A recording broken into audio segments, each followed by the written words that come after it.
Good morning, everybody. It's time for another little technique video here at the Wool Market and DIY School. We have a lot of people doing the cathedral cowl. Great way to use up mini skeins and those great hand dyes, but it has a long provisional cast on. So provisional cast on come like every other cast on in a lot of different techniques. This is one of my favorites because it's easy to do and you don't really need to know how to crochet to do it, but it uses a crochet hook to do the cast on.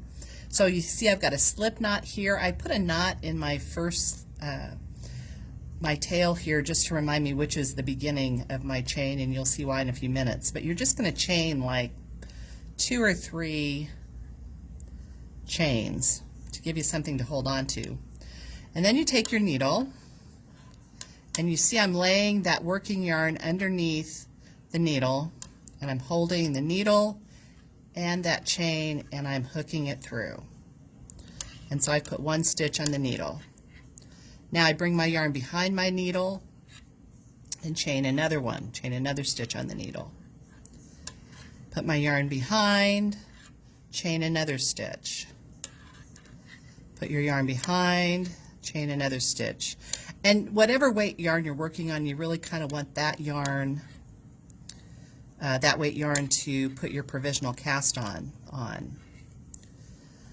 And you keep going. And so right now we've got 7, we'll do 8 stitches on here. And you can see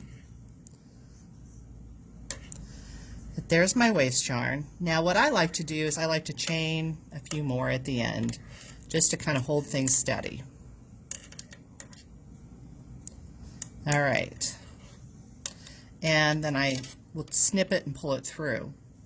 Now you'll go on, here's your provisional cast on, you'll go ahead and knit with the yarn that you're using for your project, all the stitches, work your project, and then when you're ready to take off your provisional cast on and Kitchener it, or however you are going to join these live stitches to another set of live stitches, it's pretty easy. All you're going to do is you're going to undo this little end, and you're going to know which end to undo because you tied a knot in the other end. It's easier to do from this end.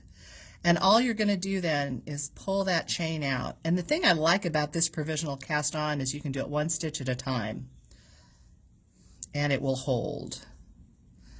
1 stitch, just like that.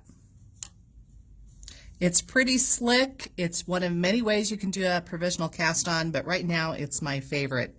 Well, we hope this technique is helpful. I'm Andrea, and for the team at the Wool Market and DIY School, have a great day. Bye.